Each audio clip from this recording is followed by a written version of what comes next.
Welcome, everyone, to Rising Out of the Chrysalis Stories That Inspire with Marissa Grace, where we share life stories of struggle and triumph, not only of my own life experiences, but also through the experiences of my guests, as a way to help you have breakthroughs and find hope in your own life.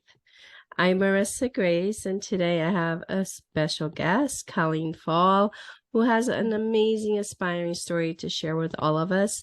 Welcome, Colleen. I'm so happy to have you here today. Thank you so much. It's a great honor to be here. Now, Colleen, you have this interesting story. Your journey kind of took a turn when you became a mom, and Mhm. you had this amazing, beautiful little girl, and then soon after, things kind of got a little um, mysterious for you. So tell us about that journey that you went through. Sure. So when my daughter was born, we thought that she was a typical, quote unquote normal baby. And we brought her home from the hospital and we just loved her like crazy. But as she started to get a little older, as a couple of months went by, she started not progressing as on a timeline that a typical child her age would have progressed. And we were a little concerned about it, but not quite because she was still so young. And we thought maybe she just was a little slow to develop. And we noticed that as she started to get to 3 and 4 months old, her eyes were not really developing. She wasn't focusing on anything. She wouldn't follow your finger whenever you moved in front of her face or anything like that.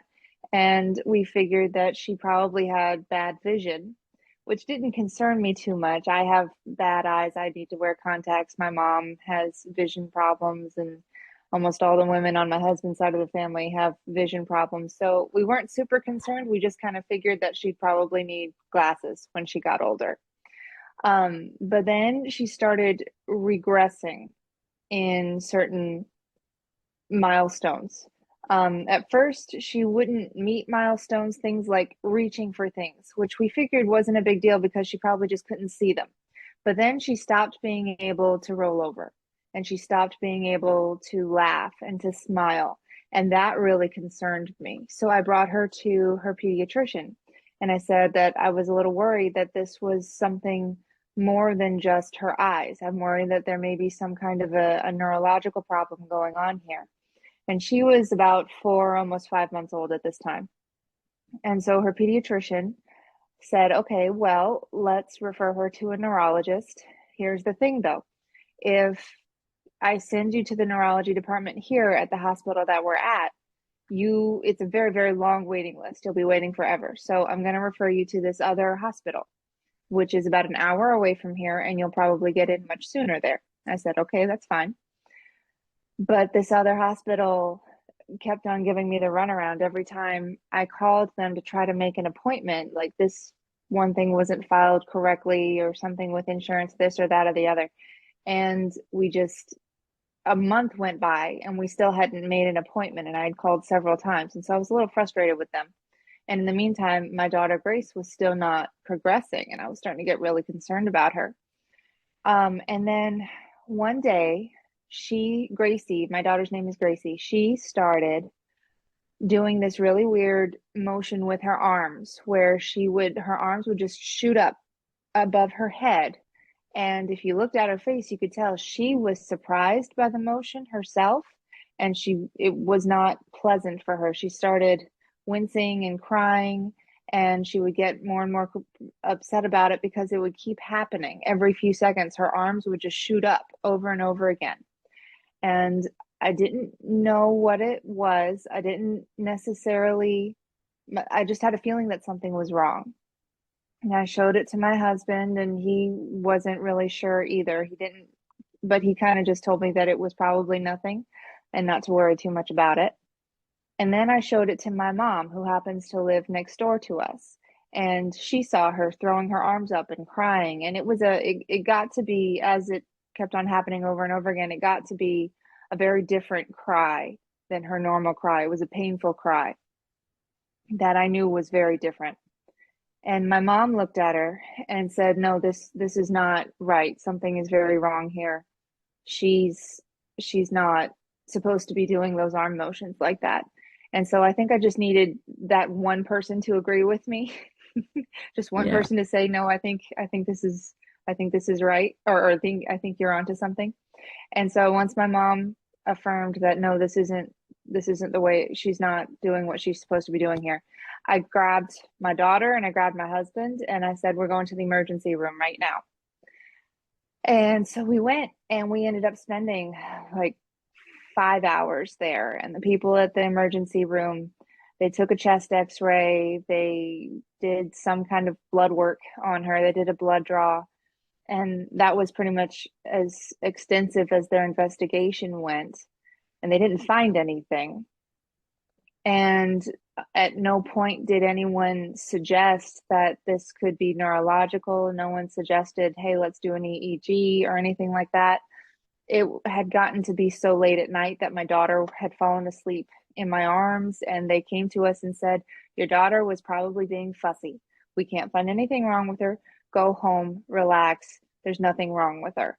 Well, that must be frustrating. As a parent myself, Mhm. experiencing, similar experiences, it's kind of frustrating because you as the parent, you have that motherly instinct that, okay, there's Mhm. something not right here.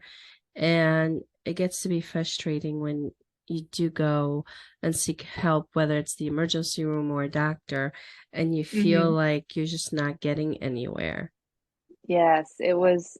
I mean, it got to be frustrating later, but at that moment, I think I really wanted to believe that it was true. And I wanted to believe that they were right and I was just overreacting and there wasn't anything wrong with my baby. I think at that moment, I really wanted to believe that my little girl was okay. So we took her home, but then the next morning she started doing those same arm motions again. And that's when I really started getting frustrated. I started texting some girlfriends of mine, kind of just chatting and telling them that, "Hey, we went to the ER last night," kind of just making conversation. And I was describing to them the arm motions that my daughter was doing. And one of my friends sent me a video of another child doing these exact same arm motions that my daughter had been doing. And the child in the video had something called infantile spasms. I had never heard of that, didn't know what it was. So I did a quick Google search on infantile spasms, and I learned that infantile spasms is a very rare and dangerous form of epilepsy found in young children. And it's basically your child is having tiny little seizures over and over and over again, like seconds apart, and they're happening in clusters, and they can happen as many as hundreds of seizures at a time. And if your child is experiencing infantile spasms, it can have drastic effects on their development and their cognitive abilities, and it's very serious and it needs to be treated immediately and it needs to be treated aggressively to get those seizures under control. So, and Google also told me that the only way to diagnose infantile spasms is with an EEG. So I called her pediatrician right away and I told them I think my daughter is having infantile spasms. She needs an EEG today.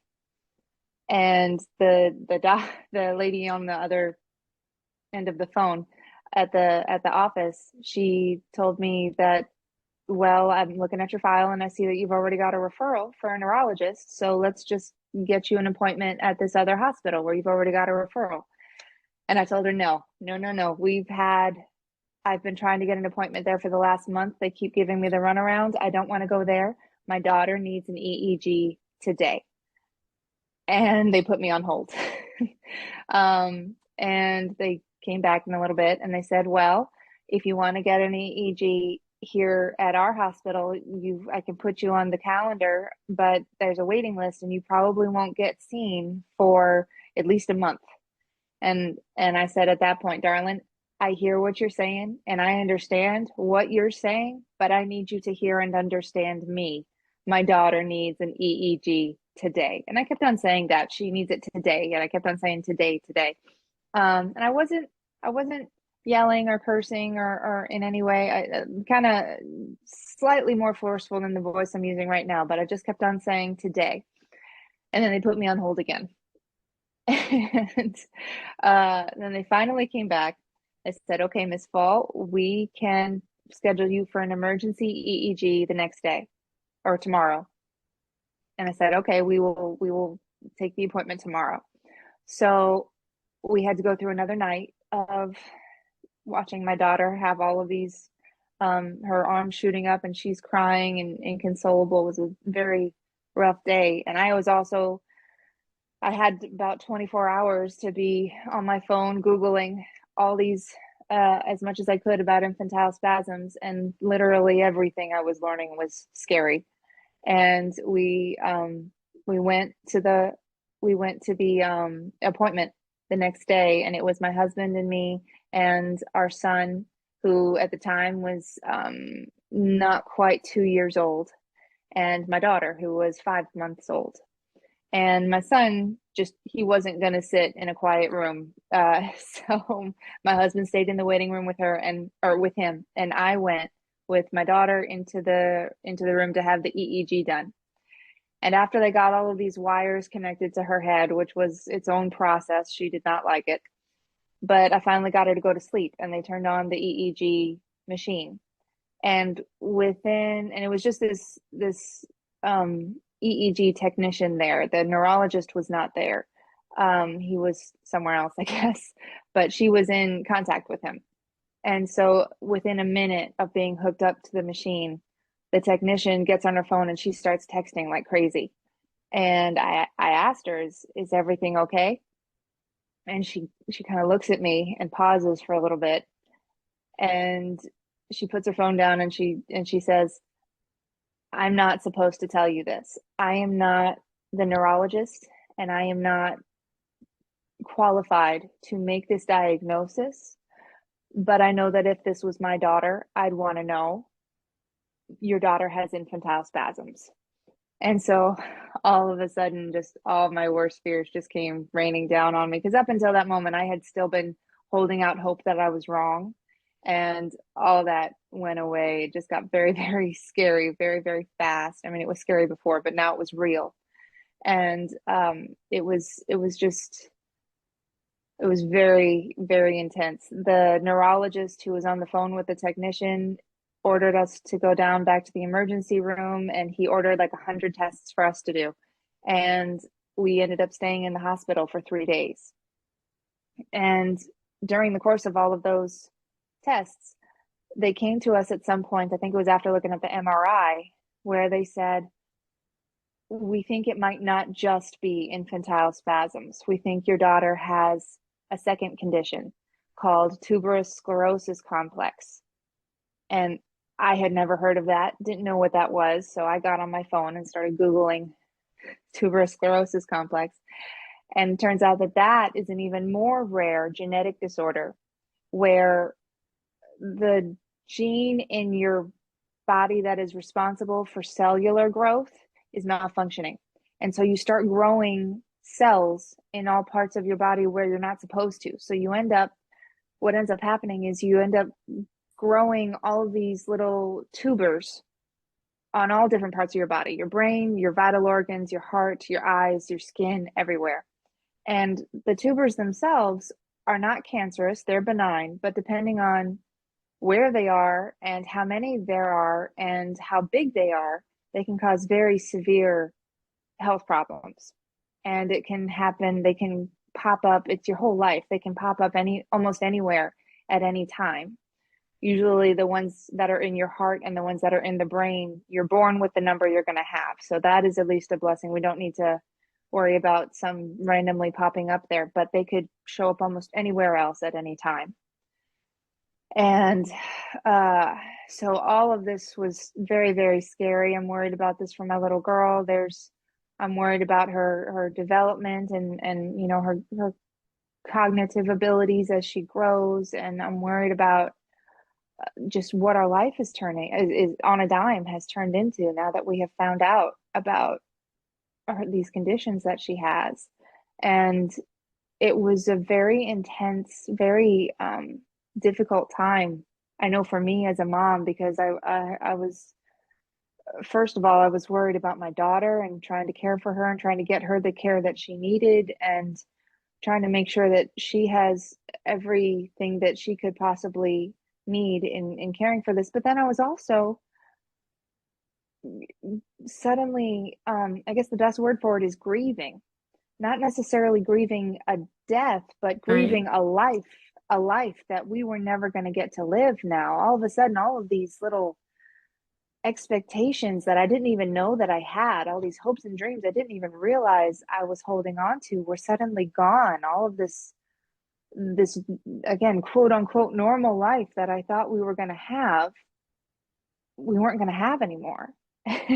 Because now she's not going to be the child I thought she would grow up to be, and she is going to have needs that I didn't know she was going to need before. And this disease, this genetic disorder that she has, is autosomal dominant, and which means that for her to have children, any child that she would choose to have would have a 50-50 chance of inheriting tuberous sclerosis from her. And there's a very broad spectrum of severity. So if a child should inherit it from her, his or her case could be much more mild than Grace's, or it could be much more severe. And so it's a very big gamble for her to decide to have children. And so I'm also, all of a sudden, this is where my brain immediately went. I also started grieving the grandchildren that I probably would not be able to have by my daughter, that I kind of just assumed that I would. And so I really just went through what I can genuinely believe, even though there wasn't necessarily a death involved, it was grief. It was grief of a loss. But it was a death of a vision, right? An expectation that we were going to Mm-hmm. have a certain life, and now that vision is no longer available, right? Now it's turned Yeah, into a different route that was never in our plans. Or so we thought, it that's a wasn't good way of putting something it. of, that was going to be out the road that we were going to be on. Mm-hmm. So, yeah, there are different type. We always associate grief with, a passing of a loved one, but grief Mm-hmm. can be within a living person, Yes. or even grieving, the loss of a home or moving forward from a relationship, right? We can Mm-hmm. experience grief in many different forms. So yeah, that's very a very interesting thing that you grieve that because you had those expectations. Is it because Mm-hmm. she was like your little girl? And, as women, we always have this idea that, if we have a little girl, all these things, these milestones that Mm-hmm. um we're gonna get to do together, and we could see them growing, and eventually they have their dream wedding and all these Yeah. things that we dream about, right? That we either have Yeah. experienced that we want for them, and now it's like, oh my gosh, she's not gonna experience these things. Yes. And for me personally, I don't think I even realized how much I was holding on to things like that, to the idea of my daughter getting married one day, or to the idea of, my child going to school and having friends, like having, just making friends at school. Like that's where it started, at things like grandkids and a wedding and, a career that she may want if she wants that, or anything like that. But then it got, as time went on and we started to see what my daughter's condition really was, or the effects that it had had on her, it became even smaller. Things like having a conversation, being able to talk to her and her saying, "I love you, mommy." I'm not sure I'm ever going to hear her say those words.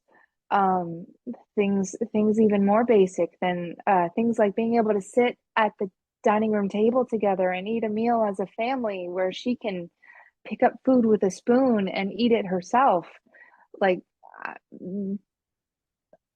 we're working on things like that. She's going to therapies for them, but the way it's looking now, I'm not 100% sure that's ever going to happen. Even just so much more basic things uh, that I guess I just took for granted before and always assumed and presumed would always happen. And now I'm just realizing how precious those things are, and that I may not get to have those moments with her. I may not get to really ever have a real conversation with my daughter because right now she's 19 months old and she's not really talking. She's not I mean, she's starting. We've been going to therapy for a long time, and she's been starting to have some progress. She's making a couple of consonant sounds, and she recognizes one or two words. But I'm not sure she's ever going to be able to really, really talk with people. Well, at Um, least, talk the way we understand talking, right?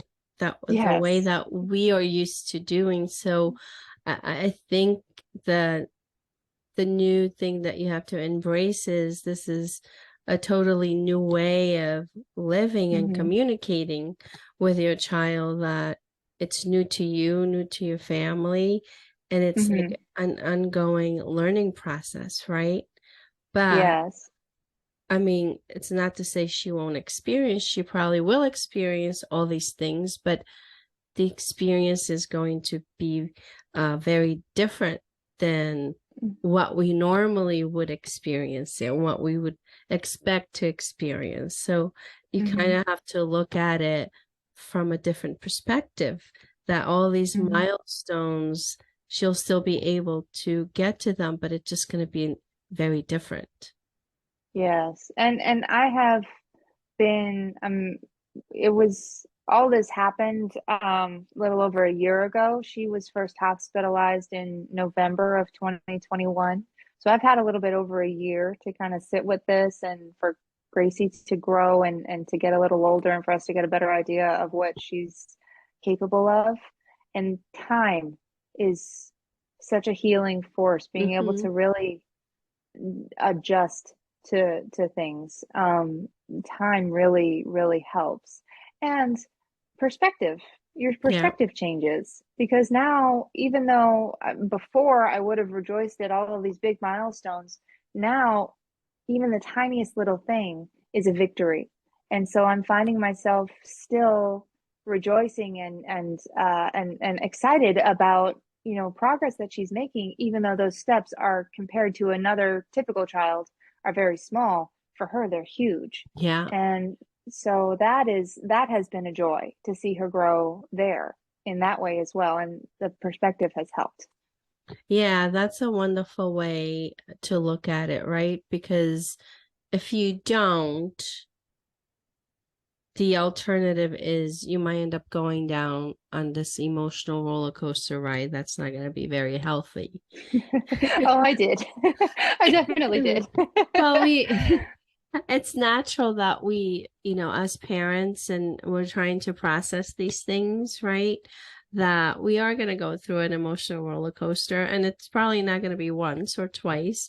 It's going to be a multitude of times, and every Yeah. time you encounter another obstacle, we go through that roller coaster ride. So I think I share with you my experience with my own child. It wasn't as Hmm. serious as yours, but it was a prolonged process of figuring out something that I always knew instinctively that it was kind of simple, but yeah, the Uh-huh. doctors took forever to kind of figure it out, and yet she was suffering throughout that whole time.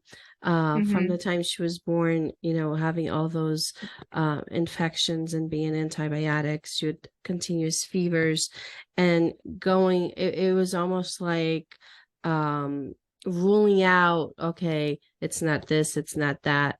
Okay, it's not Uh-huh. this, it's not that. What is it? Let's go to the specialist. Okay, nothing there. Let's go to this specialist. Okay, let's go to that. And Hmm. all the time I kind of had an instinct idea of what it might be, and it kept telling them, maybe you should focus, over here. There's something Uh-huh. there.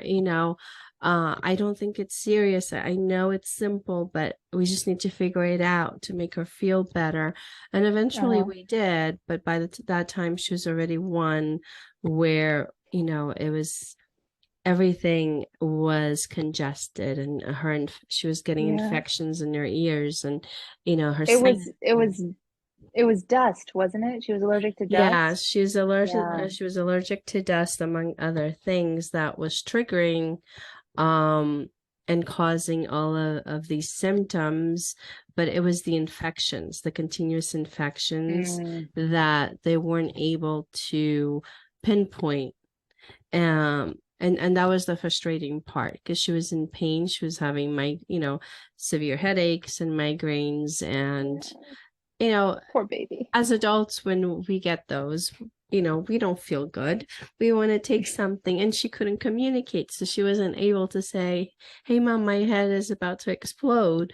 you know and I'm sure, going through your experience and seeing your child reacting, to her arms flying up and her Hmm. surprise, it's like she wants to tell you what she's experiencing, but she doesn't have the language to Yeah. communicate with you, to say, hey mom, this is weird, what's happening. um Hmm. you know what is this? She can't tell you how she's feeling inside. And I think, uh for us parents, that's the most challenging part, especially when they're little and they haven't developed the communication, Hmm. however their communication is, right? However they communicate, and how, and they do want to communicate with you. They do want to tell you what's going on, but they just don't have the They don't skill of, know. of how to connect with you at the level that Hmm. you understand. Um, Yes. and I think Yes. that's pretty challenging to any parent dealing with really small children going through Hmm. something. The biggest challenge is, okay, how do I communicate with a child, um, and try to understand what they're going through, because they can't tell me what's Hmm. hurting, how they're feeling, what is really going on inside of them. And I think that is, I mean, I know when I went through the experience, that was the biggest challenge for me. Hmm.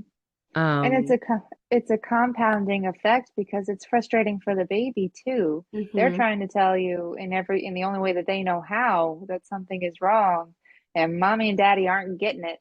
So Yeah.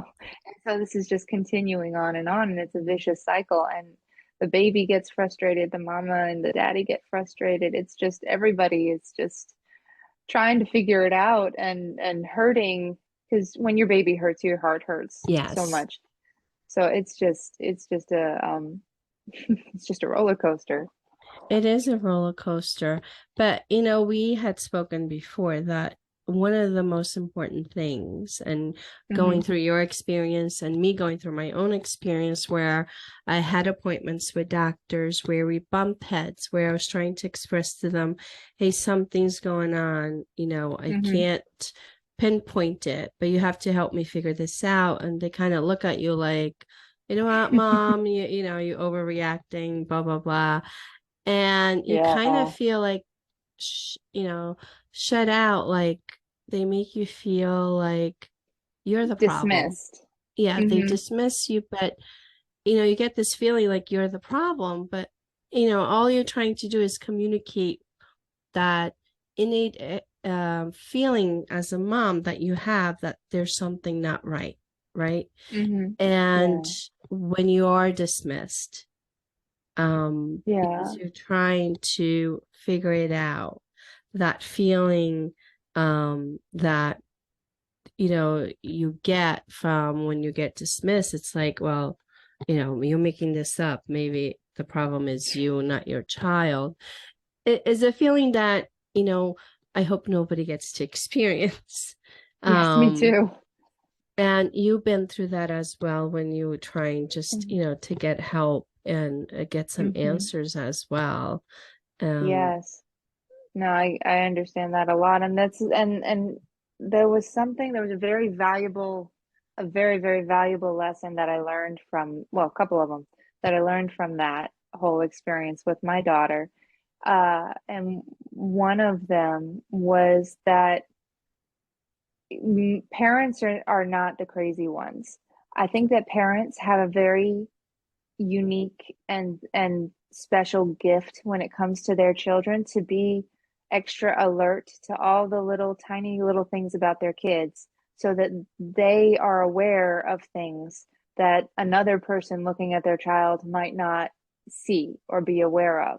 And I'm a very faithful person, so I'm just gonna bring God into this for a minute and say I think it's a special grace that God gives their parents to be the best caregivers of their children. And so when you say, like, for me, whenever I was showing other people, my daughter's doing these arm motions, and I had a few people tell me, "Oh, there's nothing going on. Don't worry about that." I had doctors, even my husband, um, was like, "Oh, that's probably nothing. Don't worry about it." But I I knew something was wrong, and like it's not that you are seeing things that aren't there. It's that you have the superpower to see what no one else can see when it comes to your child.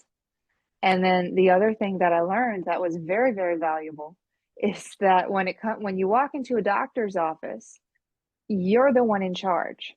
The doctor is in charge of analyzing and giving advice and trying to provide treatment, but you have every right to say, I don't agree with this approach.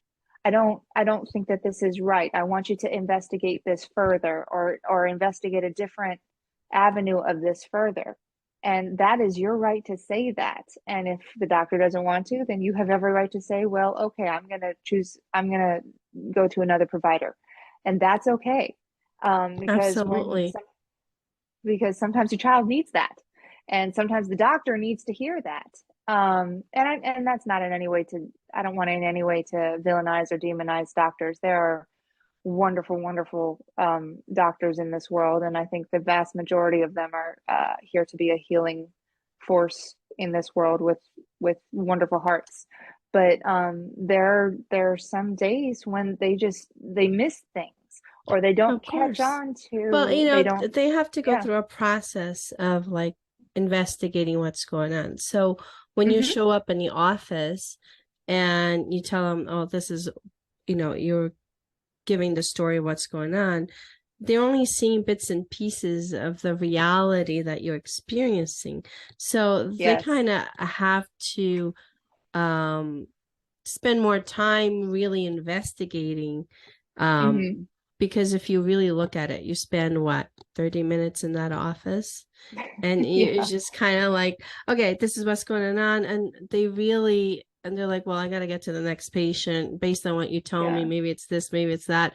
And I have to go. So it's not like they're investing hours with you, really trying to Mm-hmm. drill down. So it is your job to be Yes. persistent and be part of the process of understanding of what's going on so that the doctors then could better understand so they can take the right process or routes to get the answers that we Mm-hmm. need. But if Eh, we are not the investigator yeah. and the Yeah. one constantly being there Mm-hmm. reminding them or saying things and so forth, then yeah, based on just a few things you tell them, they're not going to be able to And really see it's the whole just story. and it's just 9 times out of 10 that it's just your luck. The one day that you actually bring your child into the doctor is the one day whatever you're trying to describe isn't happening. So Yeah, they don't actually get to see it. And they're just going based off of what you're describing or a picture or something. And it's absolutely. so And fun. that has happened to me. So I had to have my daughter do the same test, the EEG test, and I think I shared Oh. this with you, where at a certain point, it still happens. It's still under investigation at, in Mm-hmm. this part of her life. But she fell off the chair at school a few times, and basically I got a call from the teacher saying, she's very distracted and she keeps falling off her chair because, she's just wants to see what's going on. But her reaction was that as soon as she got home was like, Mom, I fell off the chair and I don't remember it. I just remember being on the floor. So Uh-huh. I went and I believed what my child said, not what the teacher said, Mm-hmm. because she was so surprised at the fact that she fell off the chair and didn't remember how she got on the floor. Mm-hmm. To me, it was very alarming. So when I brought it up to the teacher, she still kind of brushed it off. I said, well, you got to tell me if happens again, because it's concerning to me that my child is just falling off the chair and she doesn't Yeah. remember how she fell off the chair. And and along with that, she was having rapid eye movement where the eyes just move without Mm-hmm. um her moving them. They would just move by Uh-huh. themselves back and forth. But it's such a quick thing that it could, like, she would tell me and then it would be over. So I would never got to see it in action. We Mm-hmm. would be walking up the stairs like, Mom, just happened. My eyes just moved by themselves. I'm like, and it would be very quick. And it still Oh. happens once in a while, very quick. So we went to the neurologist and basically, we've done different tests. So we still don't Mm-hmm. have answers to this. And Uh-huh. basically the doctor's like, well, the only way we can really diagnose this is if you could get it on video. I'm like, how the heck am I ever going to catch this on video? It Just happens so 24 quickly hour and surveillance. it's Yeah. so random. Yeah. It's like when she tells me it's already over. She Yeah. doesn't even know when it's happening. It just happens and it's like, oh, it just happened. I'm like, well, I can't get the camera now. How am I? Yeah. I'm like, well, make sure you get it when you do your selfie videos. Yeah. Maybe we'll catch it and we'll get some answers. But Mhm. it's hard sometimes. Like you said, like when things happen, how do you provide the evidence? Yeah, it's not always possible to It's provide not. the type of evidence that they would do best with to be able to work with. Yeah, like how am and with this thing is like, how am I ever going to get it on video to show the doctor it's happening? This Uh-huh. is happening and we don't have answers or any idea why it's happening. And Hmm. there are so many parents out there experiencing this. And I know because of this experience that you are still going through. It's a process now. It's going to Hmm. be a lifelong journey for you and evolving and learning from this experience with your child. But because out of this, became an advocate and I you're doing did. a wonderful thing now. So tell us about what you're doing right now. Now, so two things. One is I have become a children's book author. And it's a faith-based book and it's called God's Precious Gift, a Special Needs Child. And so I think what I mean, I was definitely inspired to write this by my experience with my daughter. And the book is all about God's love for children with special needs, any kind of special need, and not only for them, but for their parents as well. And again, I told you I'm a very faithful person, so I definitely wanted to write a faith-based book about it. But in creating this book and publishing this book, it has kind of, in a way that I was not expecting to, it has naturally brought me into communication and into contact with a lot of other parents of children with special needs. And it's like they would read my book and then they would tell me like, I can relate to this so much. This speaks to my heart. This pulls at my this tugs at my heartstrings. Like I completely relate to the people in this book, and it's been a source of healing for me, and which all by itself was amazing. But then another thing that sprouted from that was I kind of naturally started mentoring a lot of parents with special needs kids, especially ones who were just getting diagnosed, just like my daughter had recently just been diagnosed. And so I started mentoring. Kind of became this kind of grassroots mentor for other parents with going through this experience that I had just gone through with children with their child getting diagnosed with special needs. And it's become this very beautiful thing that I wasn't expecting to happen. And it's been just that's what I've been spending my time doing is trying to trying to learn how to become an entrepreneur and advertise with my book, but then also making time to have conversations with these wonderful parents who I can totally relate to, and we're just kind of forming a community and being there for each other, much like you do with your podcast, trying to form a community and share your experiences and Kind of gather help each strength other from each out other. and Yes. have and I know there's a lot of resources and information you also Mm-hmm. put out within that. That is a wonderful thing. At least something really beautiful is coming out of it, that Mm-hmm. you get to share this experience and help others along the way and come together to help each other through this journey. So tell us, Yeah. Colleen, how can someone get in contact with you? Well, first of all, you can always go to my website. It's called www.godspreciousgift.com. And that's where I have all kinds of information about my daughter and me and the book. And there's a mailing list there that you can join. And there's a place for you to send me a message there. But you can also find me on Facebook. I have a page for my daughter called Grace's TSC Journey. Um, and I can send you the link for that. I'm also on Instagram. It's at Colleen Keefe Fall, and so that's I've got social media, I've got Facebook, and I have my website. So if you want to get in touch Awesome. with me, those are the ways. So I'll have Colleen's links below our videos. Thank you, Colleen, so much for coming on and sharing the story with all of us. And I'm sure it's going to help somebody out there that's going through a similar situation, I hope knowing so. that they're not alone through this journey. There's so many of us Hmm. that have experienced this or going through the same experience. So thank you so much for sharing this with us. Oh, no problem. It's been wonderful to be here. Thank you everyone for watching. Please make sure you like the podcast. Please share and subscribe so I can get you more of these wonderful stories to you. So until next week, thank you for watching.